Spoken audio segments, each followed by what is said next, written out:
Chapter 2. Mr. Bennett was among the earliest of those who waited on Mr. Bingley. He had always intended to visit him, though to the last always assuring his wife that he should not go. Until the evening after the visit was paid, she had no knowledge of it. It was then disclosed in the following manner. Observing his second daughter employed in trimming a hat, he suddenly addressed her with, "I hope Mr. Bingley will like it, Lizzie." "We are not in a way to know what Mr. Bingley likes," said her mother resentfully, "since we are not to visit." "But you forget, mamma," said Elizabeth, "that we shall meet him at the assemblies, and that Mrs. Long promised to introduce him." "I do not believe Mrs. Long will do any such thing. She has 2 nieces of her own. She is a selfish, hypocritical woman, and I have no opinion of her."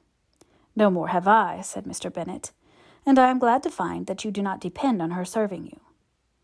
Mrs. Bennet deigned not to make any reply, but, unable to contain herself, began scolding one of her daughters. "Don't keep coughing so, Kitty, for heaven's sake. Have a little compassion on my nerves. You tear them to pieces." "Kitty has no discretion in her coughs," said her father. "She times them ill." "I do not cough for my own amusement," replied Kitty fretfully. "When is your next ball to be, Lizzie?" "Tomorrow fortnight." "Aye, so it is," cried her mother, "and Mrs. Long does not come back till the day before, so it will be impossible for her to introduce him, for she will not know him herself." "Then, my dear, you may have the advantage of your friend and introduce Mr. Bingley to her." "Impossible, Mr. Bennet, impossible, when I am not acquainted with him myself. How can you be so teasing?" "I honour your circumspection. A fortnight's acquaintance is certainly very little. One cannot know what a man really is by the end of a fortnight.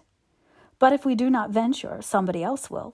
And after all, Mrs. Long and her daughters must stand their chance, and therefore, as she will think it an act of kindness if you decline the office, I will take it on myself." The girls stared at their father.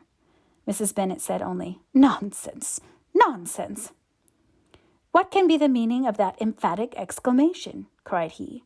"Do you consider the forms of introduction and the stress that is laid on them as nonsense? I cannot quite agree with you there. What say you, Mary? For you are a young lady of deep reflection, I know, and read great books and make extracts." Mary wished to say something sensible, but knew not how. "While Mary is adjusting her ideas," he continued, "let us return to Mr. Bingley." "I am sick of Mr. Bingley," cried his wife. "I am sorry to hear that. But why did you not tell me that before? If I had known as much this morning, I certainly would not have called on him. It is very unlucky, but as I have actually paid the visit, we cannot escape the acquaintance now." The astonishment of the ladies was just what he wished, that of Mrs. Bennet perhaps surpassing the rest, though when the first tumult of joy was over, she began to declare that it was what she had expected all the while. "How good it was in you, my dear Mr. Bennet! But I knew I should persuade you at last. I was sure you loved your girls too well to neglect such an acquaintance. Well, how pleased I am! And it is such a good joke, too, that you should have gone this morning and never said a word about it till now." "Now, Kitty, you may cough as much as you choose," said Mr. Bennet, and as he spoke he left the room, fatigued with the raptures of his wife. "What an excellent father you have, girls," said she when the door was shut. "I do not know how you will ever make him amends for his kindness, or me either for that matter.